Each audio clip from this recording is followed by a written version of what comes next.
This is, without a doubt, the most strategic board game that we've ever made. Strategy, playing with your friends and the politics at the table, and then also either reenacting history or creating your own history.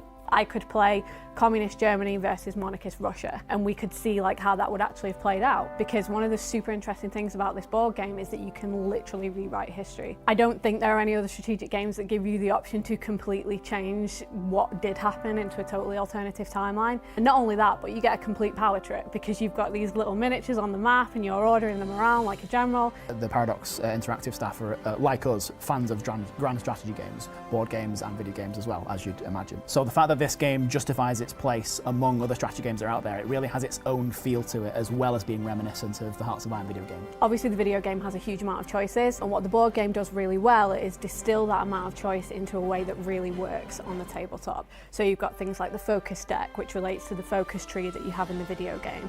You've got a political board, which is where you're going to be managing your alliances and your wars with other nations. You've got resource management, which is really key, you know, building factories, generating units, and just making those choices is going to be a key part of how you play this game. It's not purely about war, although obviously war is a big part of it.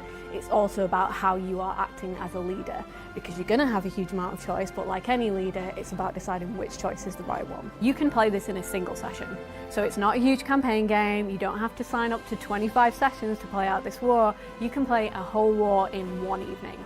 3 to 4 hours, and you can completely crush your friends, and you can talk about it for a year and gain all of the respect that that deserves. And then for your next session, you can bring your friends around again. You can talk about what happened last time. Oh, Jamie backstabbed me last time, I'm gonna get him this time. You can take either different countries and change their ideologies, or even you could take the same country. Maybe communism didn't work out for the Soviet Union, so maybe they can try a monarchy, for example. It's a game where there's a ton of player interaction, so what you do might directly impact somebody else's choices in turn. And another interesting thing about it is that there's actually a thing called simultaneous play in this game.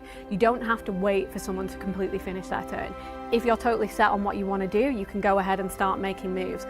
You might want to wait sometimes and see how things lie before you make decisions, because unless your friends are really nice, they're not going to let you have take-backs. But it does mean that the game is continually flowing, everyone's kind of moving and doing their own thing, exactly as it would be if you were really commanding a war. And there's a lot of simultaneous action happening. That's super interesting. This has been a fantastic game to work on. We're really excited to show it to you, and I hope you'll be joining us on the battlefield.